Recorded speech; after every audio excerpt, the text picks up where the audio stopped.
On Saturday, the San Francisco 49ers beat the Minnesota Vikings 27-10. And the biggest storyline to me in this game was the fact that the 49ers defensive line dominated one-on-one matchups against the Vikings offensive line. The 49ers defensive line took over this game, and it didn't really matter what the Vikings were trying to run. They couldn't find success no matter what they were doing.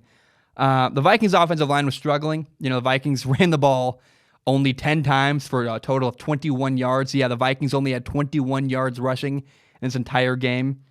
And there are two reasons for this. Number one is that at one point, the Vikings were down just a ton of points, and they had to throw the ball every single down to try to get back into the game. But the other reality is that the 49ers defensive line simply shut down the Vikings running game. And it's a shame. I mean, Vikings quarterback Kirk Cousins was sacked 6 times. It was ridiculous. He really didn't have a chance. The Vikings couldn't do anything on offense. And it's weird to me that a lot of people want to put the blame. We'll talk about this later on in the show, too.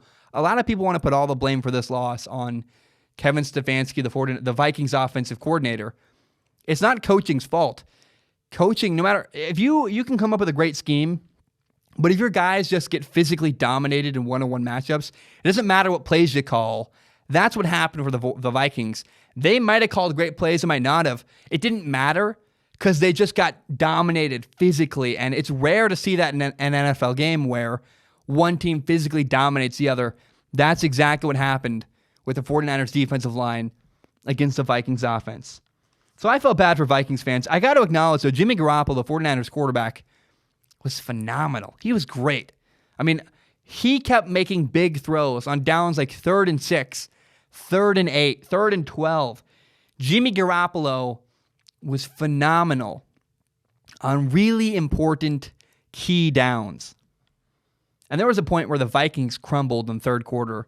Kirk Cousins, the Vikings quarterback, threw an interception that led to a 49ers touchdown, put the 49ers up 24-10. Then minutes later, the Vikings actually muffed a punt. They fumbled a punt. They dropped it. That gave the 49ers set up a 1st and goal for them. They took the lead 27-10. They didn't look back. That's the score they won by.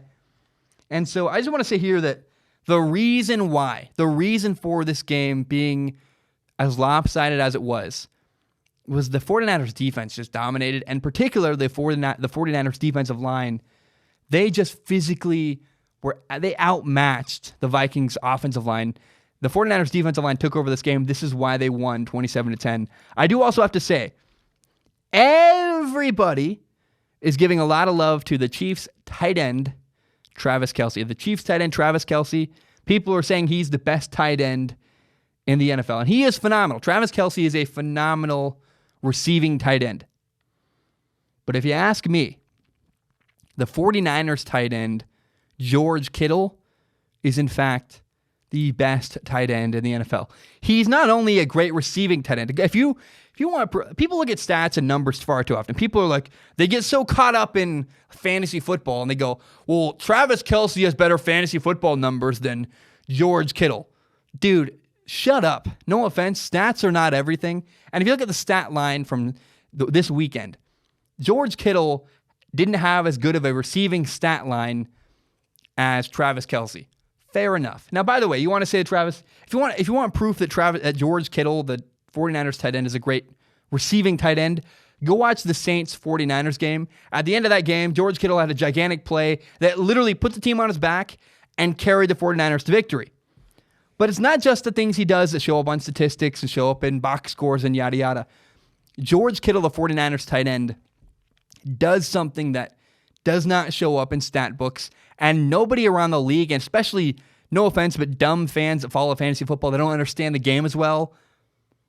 George Kittle does something they can't appreciate, which is blocking. George Kittle is a tremendous, tremendous blocker in the running game.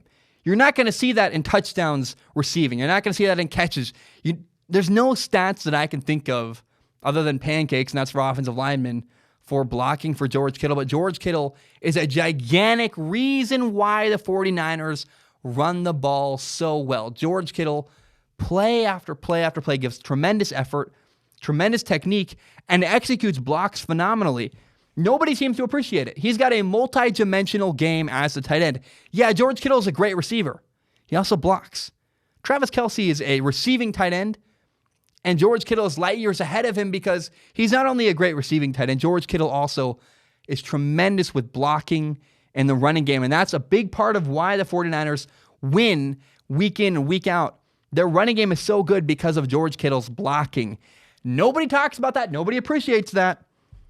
But George Kittle is the best tight end in the entire NFL. Travis Kelce is a close second. But blocking is what sets George Kittle, Blocking is what sets George Kittle over the edge. Great receiver. Also incredible blocker. That is why George Kittle is the best tight end in the NFL.